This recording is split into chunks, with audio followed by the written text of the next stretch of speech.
Hey everybody, it's Jane Johnston with the Bar Hill Group at Remax Quilts, and today I'm here with Hey everybody, it's Andrew Plank with LePage. Good morning. awesome eye contact there. Love it. Awesome. What's Eye contact when eye you're contact? looking I'm right at looking the at camera. you. So how was your week? Good week. I had had some good visits with family, and I've got a couple closings coming up today. So I get to go. It's key day. Get to go give keys. Super fun. And Awesome. yeah, how about you? Uh, t- well, as we were talking just before we started, I've been working a lot with buyers lately, and it's a bit frustrating on the buying side, being one of many. Yeah, Um, And I totally get it. Like it's good to work both sides of the market actually, because that way you see what buyers perceive and you also see what sellers want. yeah. So I just want to check in on something you said. It's not always frustrating working with buyers, but right now in this current climate, it's freaking frustrating working with buyers. Simply because there's nothing to find, right? it's actually not frustrating working with buyers. It's frustrating in offering on properties and being one of many. Yeah. Okay. Yeah. And Just what wanted to it's clarify that. So the yeah, buyers out there aren't going like, what, we don't like buyers? no, I love working with buyers. Yeah. Yeah. But I'm finding that I sit there and I go, God, 3 years ago we could just offer and get it. And We now could. we're one of many. Yes, we could. Because, well, we're going to go into the stats, but there's reasons for this. Yeah. Yeah. So when I was looking at the market 2 years ago, just before COVID happened, it was funny because we were in a buyer's market, more of a buyer's market. And so, you go out and show people, they'd say they want to see 10 properties and we get into 7. Now we are doing one-offs. So it's a lot more energy for a buyer agent. And there's a meme that's funny about that. Yeah. The Barbie meme. It's a lot more tail wagging the dog now, because instead of being, setting up, as you said, a number of showings with a client saying, okay, on Wednesday, we're going to go out and we're going to look at, 10 properties, and we make our requests and maybe 7 get back that they're available for those showings. We can actually show a reasonable number of properties to our clients without having to jump to the tune of the market so quickly. Now, with it so quick, when something comes up, we need to jump into it as soon as we possibly can. We need to get an offer in if it's not holding off offers. If it is holding off offers, we still need to prep something because of the bully offers, just to be prepared. But I don't know about you, but I find that people are calling me really desperate to get in, and I'm telling people, don't wait to get in till What's Wednesday. hilarious is when we go and see a property and they go, what do you think it's going to sell for?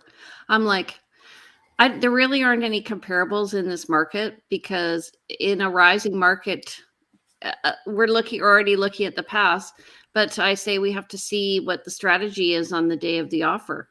I think I've talked about games theory in the past, and there's, the idea of like part of this idea of what are other properties worth in this market is you have to anticipate what other people are going to think it's worth.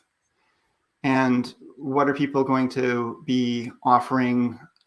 What's the price points that people are going to offer? And you can kind of, with enough experience, you can kind of in your head and in your, do some work to say, this is where the market shows it has been in the past, but with this much activity on it and based on the price point of the seller, they're probably anticipating this.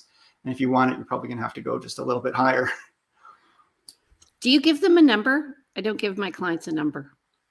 I give numbers for, I think it's safe to say, I think if you offer this, you've got a 50-50 chance of getting it. If you offer this, you've got a 90% chance of getting it. There's no 100% chance of getting it because somebody else is giving other advice, but Yeah, that's what I do. Yeah, I give them 3 choices. I'm like, this is the 50, this is the 75, and this is the 95. And The percentages. Yeah. Yeah. And you Okay. can go in, especially at the beginning, they'll be like, let's go in here. Mm-hmm. And after a few, they're like, I got the feel of this thing.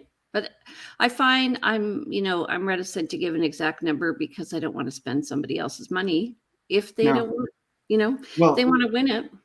and we've all seen as listing agents, we've all seen properties that sell dramatically wide gap between the highest offer and the second highest offer. And so that the highest offer could have offered less and still won the property. Potentially, the seller may not accept it. They're not accepting offers above asking price some days. Just depends on where the moon and stars are at.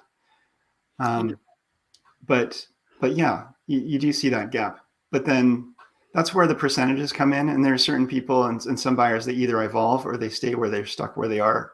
If they stay stuck, they're going to be always at the 10% chance of winning because they're never offering what they should. And that 10%, they think, well, eventually I'll get something. I offer 10 offers, I'm going to get one. But no, if you're always coming in low, there's just pretty much that 10% is probably really not a realistic number. So, well, let's look at the numbers and see what's happening. Yeah. What is happening out there, Jane? Well, funny you should ask, Andrew. Here we are. I'll just bring this a little bigger. Okay. So I'll do the top part. We have 603. So we're it's November 29th, Monday morning market update with Andrew and Jane. We have 603 net unconditional sales. So we're near the end of the month. This is going to be pretty much it. And 795 last year. So we are down over last year, but we also are down in inventory.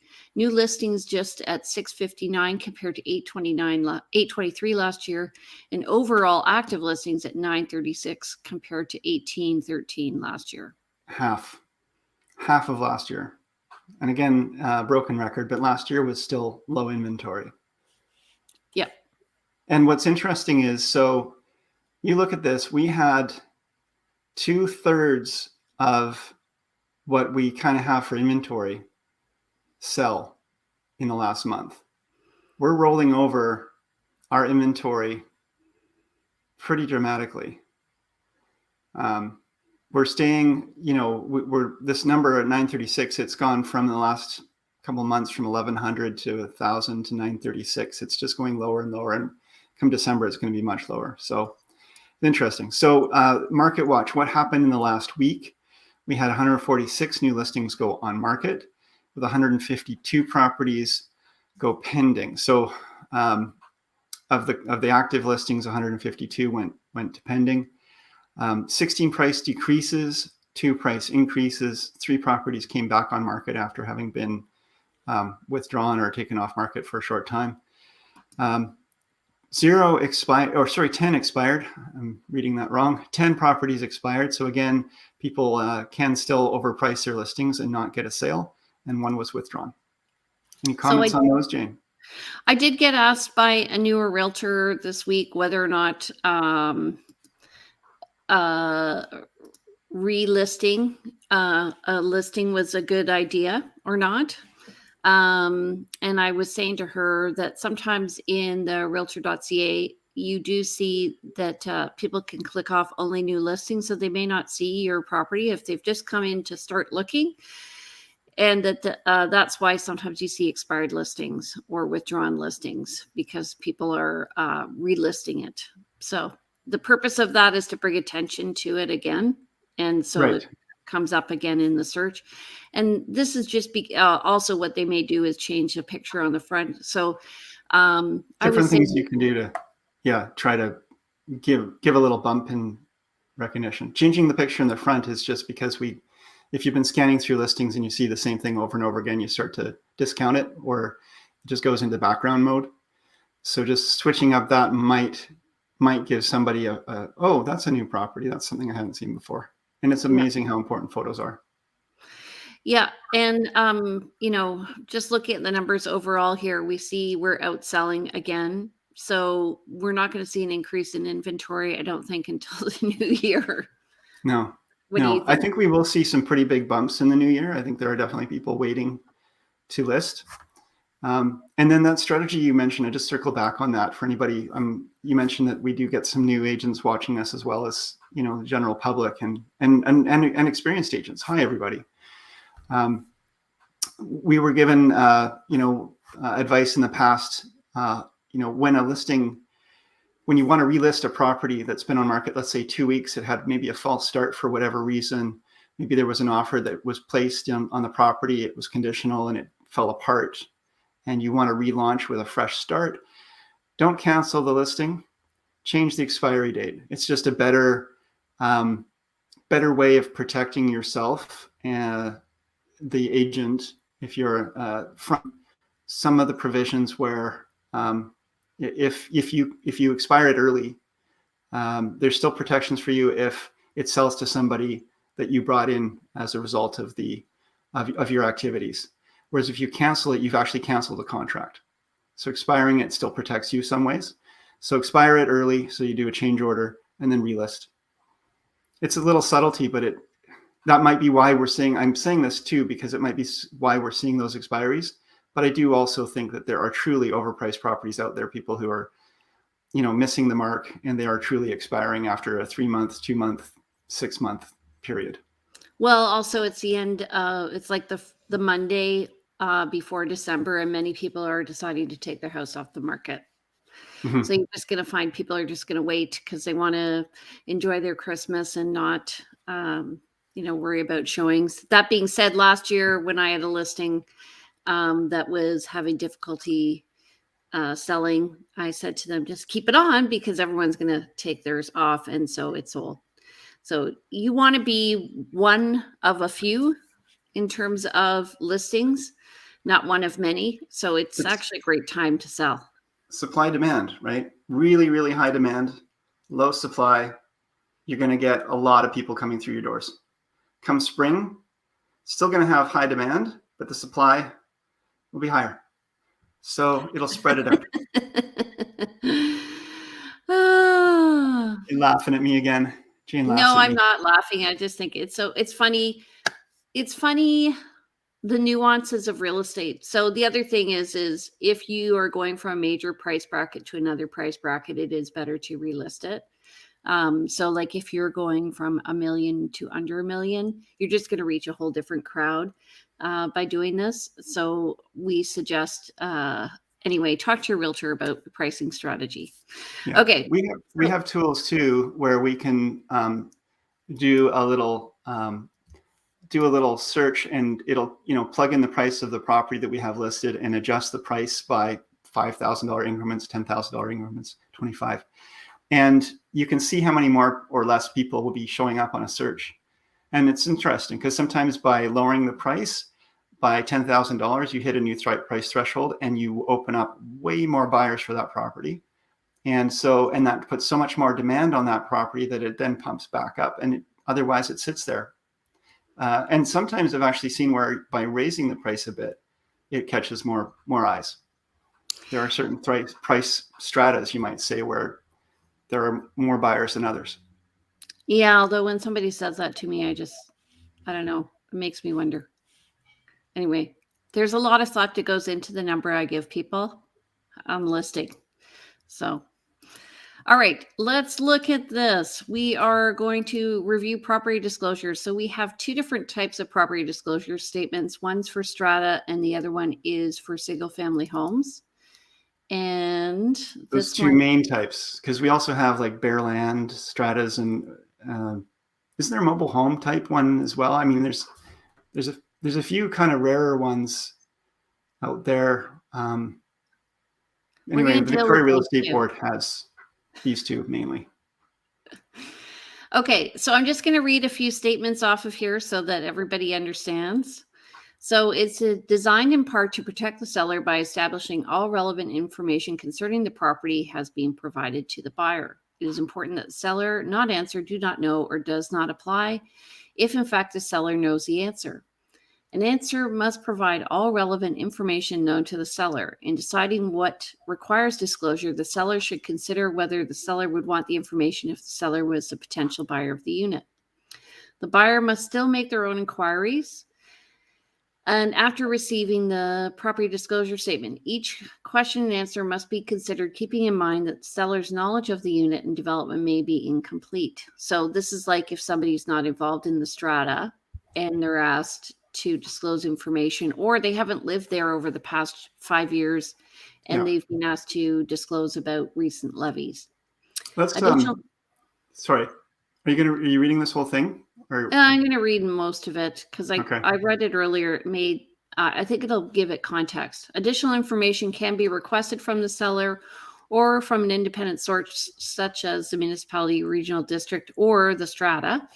The buyer can hire an independent licensed inspector or other professional to examine the unit or the development and or improvements to determine whether defects exist and to provide an estimate of the cost of repairing problems that have been identified. So that's because sometimes you will negotiate down after you find something. So there's 6 important considerations. Do you want to read them?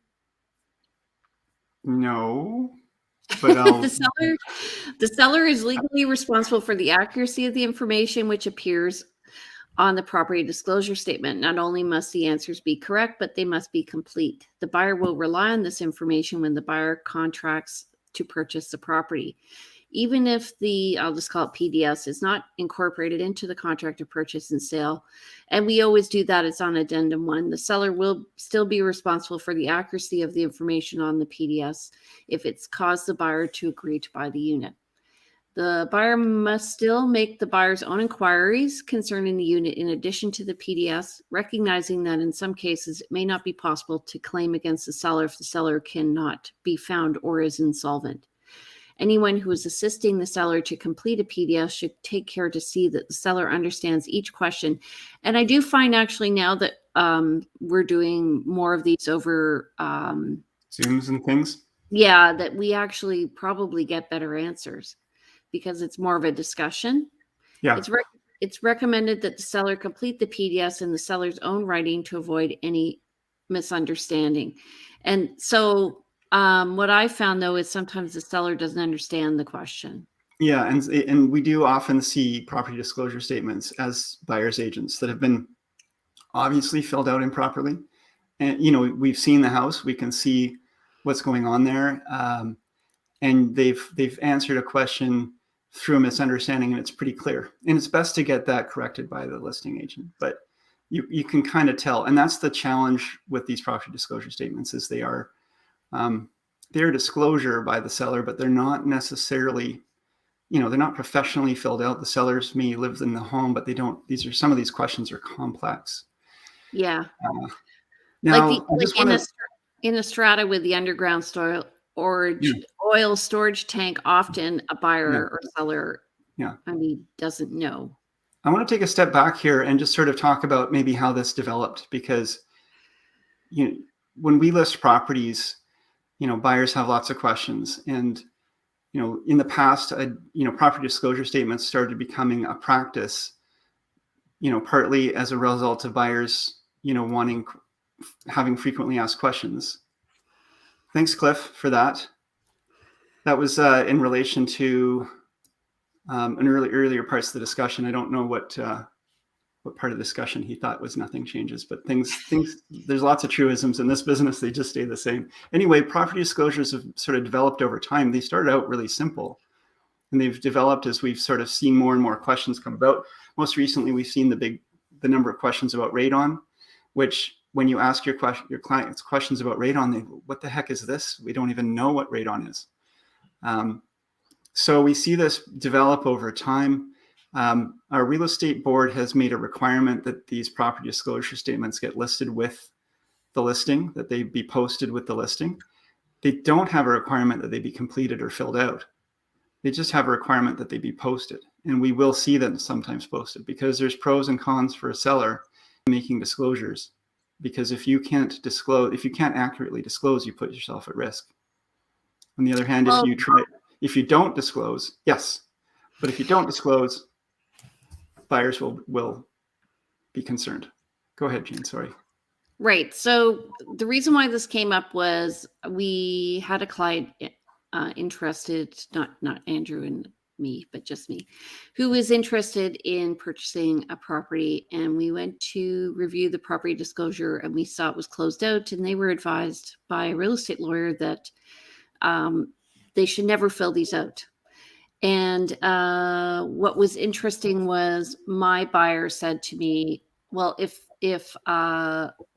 it's not filled out, I don't want to buy it, because obviously this person has lived here, and she didn't trust the fact that they weren't willing to fill it out. This buyer is going to be listing her own property. She's going to fill it out. Mhm. Because what buyers consider it kind of comforting that a seller has at least tried to fill it out. Absolutely. Yeah.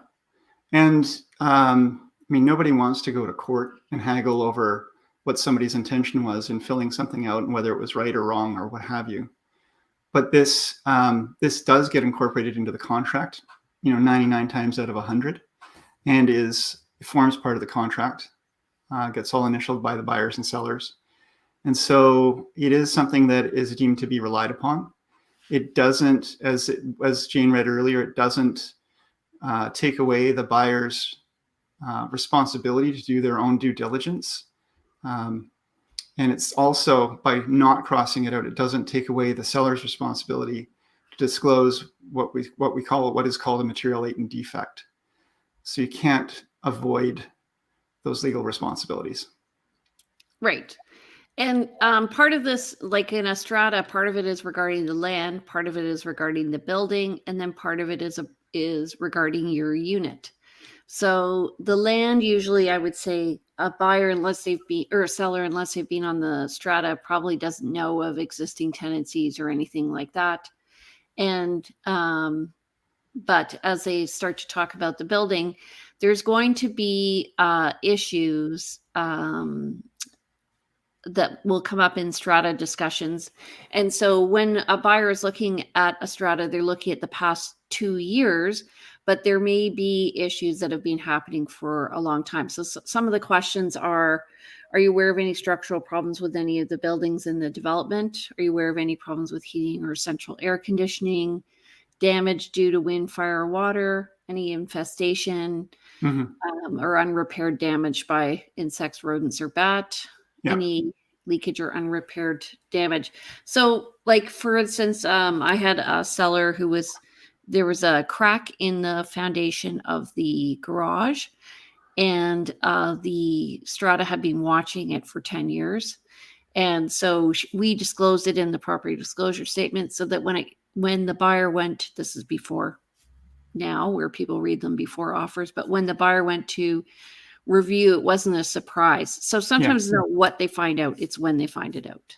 Absolutely. Yeah, this is why I mean, there's pros and cons on getting a pre-inspection on a house, but being able to outline and provide awareness in advance of potential problems means that when a buyer does make their offer, if let's say it is a conditional offer, when they're not going to have this surprise that's going to cause them to walk away. They're already aware of anything that could have caused them to walk away, and they're going to make a more realistic offer, pro or con on that. But yeah, and I find that a professionally managed stratas, generally the people know more about what's going on with the building, other than usually there's a small group that knows. Well, professionally managed is hopefully guided by a professional who's given them advice to look under certain rocks and to do certain things that keep them in compliance. Whereas self-managed they don't know what they don't know, and they just continue to run perhaps less organized.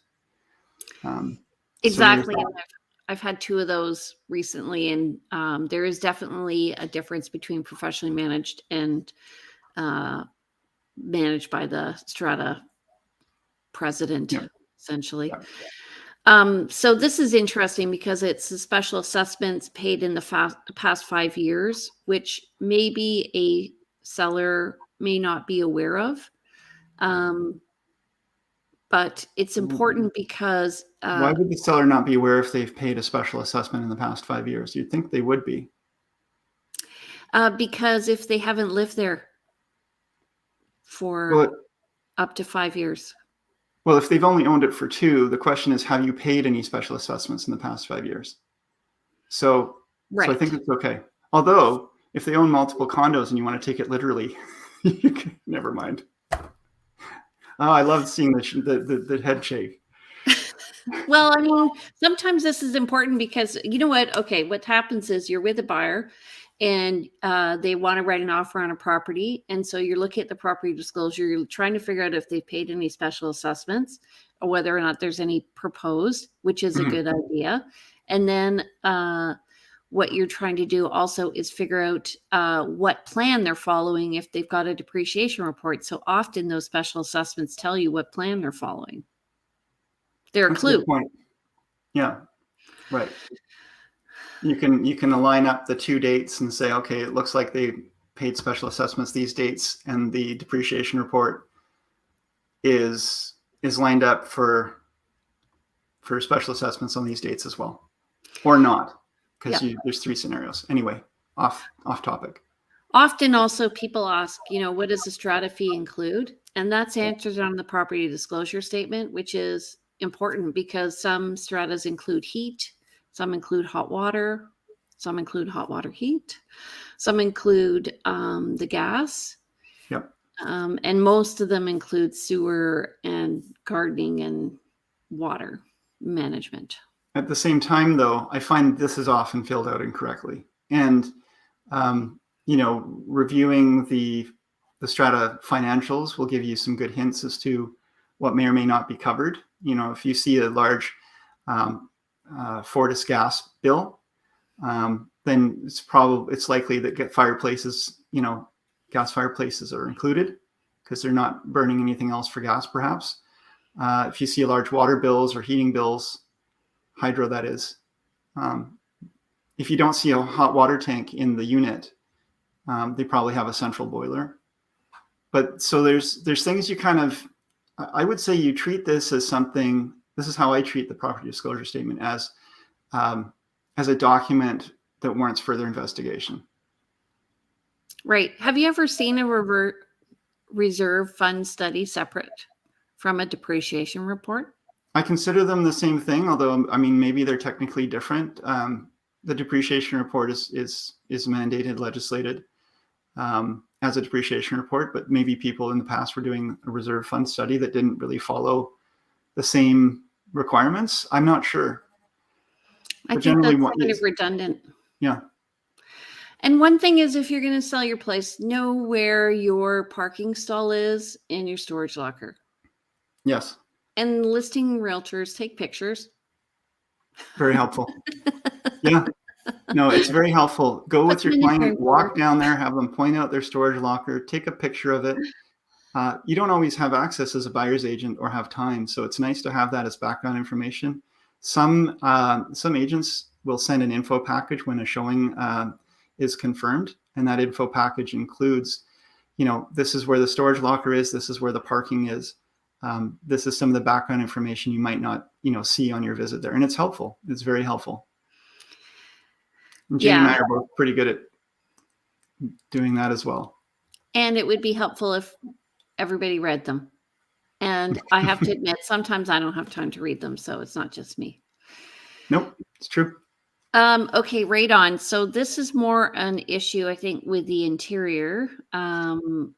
Coincidentally, I do have a friend who has cancer now, and turns out everybody on his street growing up also has cancer from. Wow. Yeah. As a result of radon? Well, living in a uranium-rich part of BC.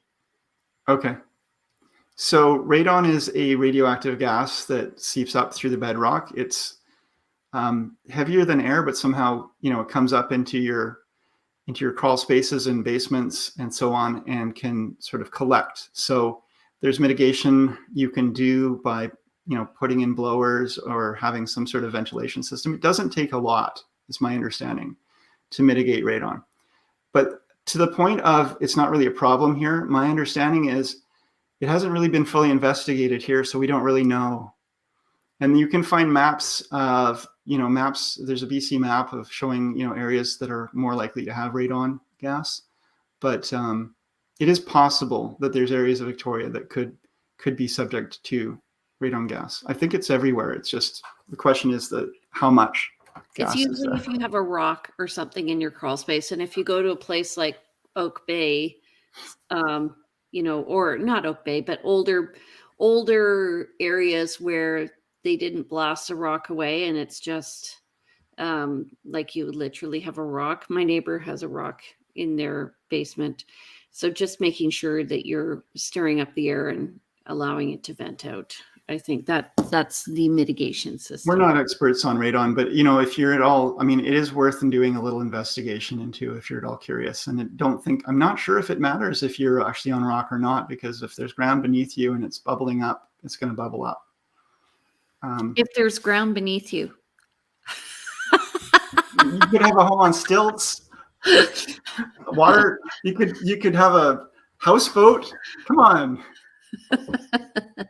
Okay, this is an interesting one. Are you aware if the unit or any other unit of the development has been used to grow cannabis other than permitted by law? So interestingly, I had a client who, when I first met him, he was thinking of selling, and he had grown cannabis, and I was like, oh my God.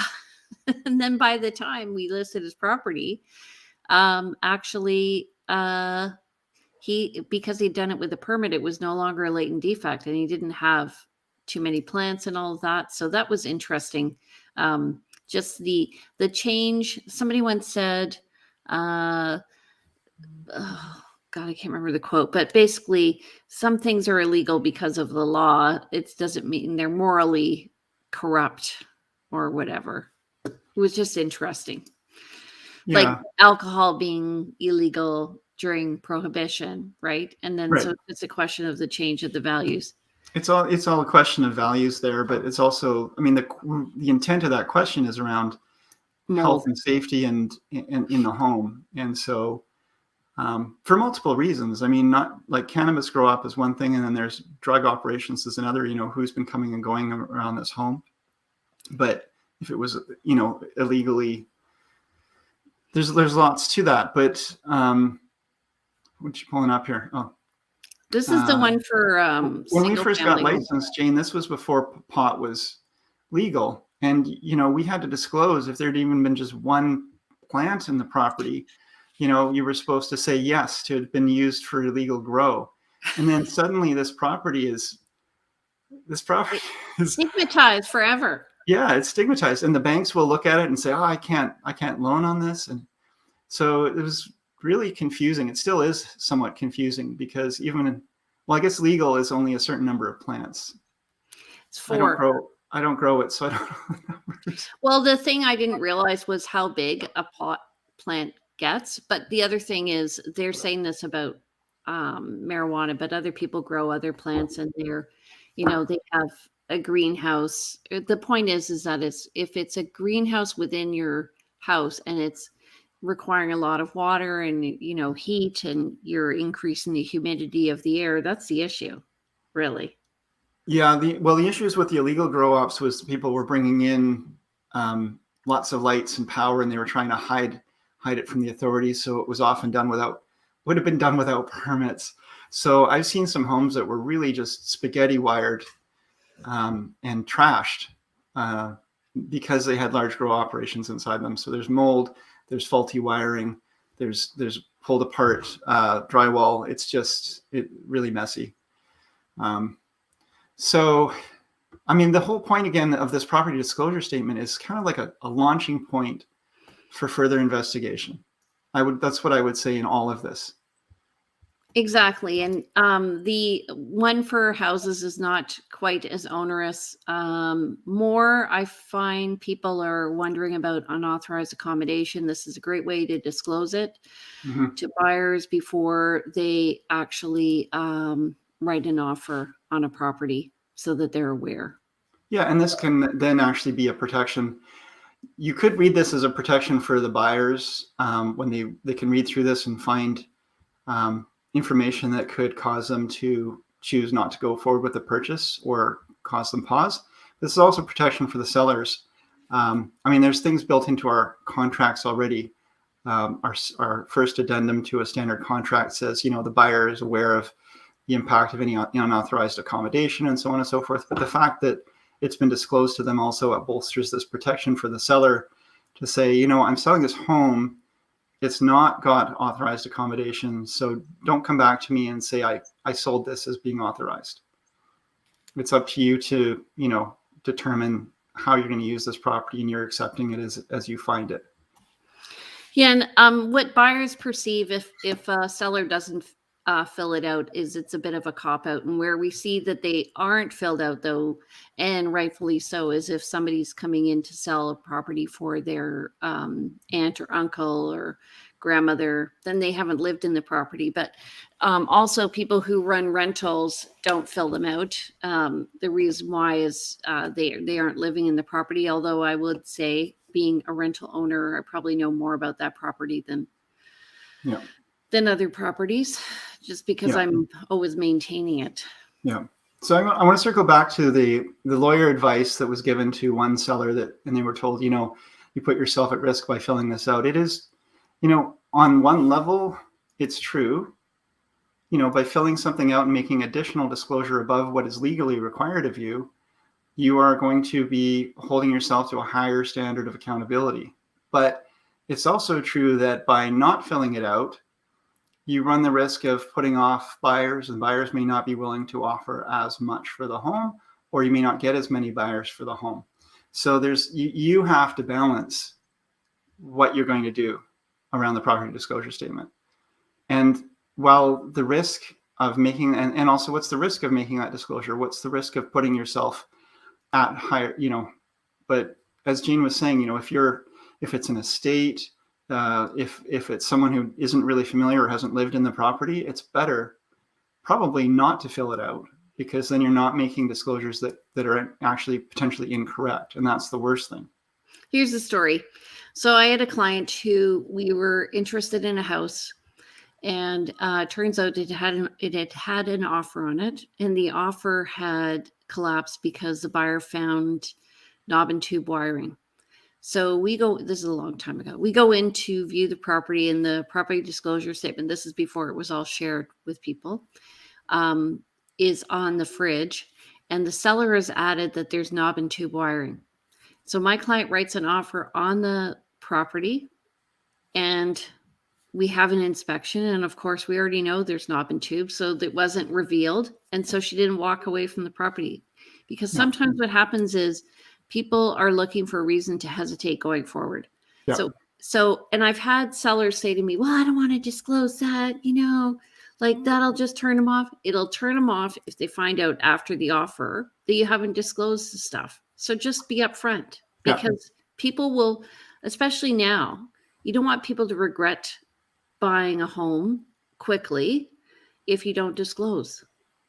In a market where there's conditional offers, the worst thing that can happen for you is you have, you've launched, you've done all this lead up to prepare your property for market, you launch it to market, you go to multiple offers, and someone really wants your home, but the best offer is condition. You choose a conditional offer, it's subject to a building inspection.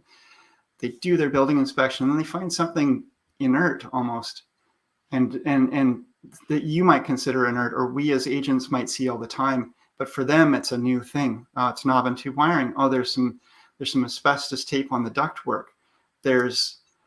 It could be something that is fixable and considered kind of minor in some circles, or at least could be addressed. But for that buyer, it's just such a deal killer, or such an emotional change of heart for them, that they say, no, I'm not going forward. And now you've lost all that momentum, and you could have accepted an offer from someone else that would have been the second best, but still better than you're going to get once you go to a second round of offers, very likely, because now you've been on market for a week. Yeah. And just to say, just to support that, sometimes people are looking at the highest priced offer, but you also have to look at which offer is going to go through, which, that's why the agent's important, because if you know how the agent negotiates for that person, and how they negotiate in general, you understand, okay, is this buyer going to flake out or not? Because sometimes if that first offer doesn't go through, and this is exactly why people relist, is you've lost that momentum, and then you've lost the market. So when somebody has an accepted offer on a property, they really are taking it off the market for 7 to 10 days if it's conditional. Once the seller accepts an offer, they can only take other offers as a backup position. They're beholden to sell to that first person, whether they get a better offer later or not.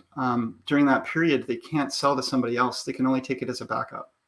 Yeah. So it's really important that, And many people won't do the backup now because they feel if they do, they won't be able to offer on another property. That comes up of interest to them. Yeah.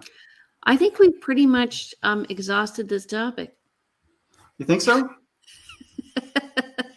If you guys have any questions, let us know. Yeah. So I thought what we could talk about, what we discussed late last week, was maybe insurance.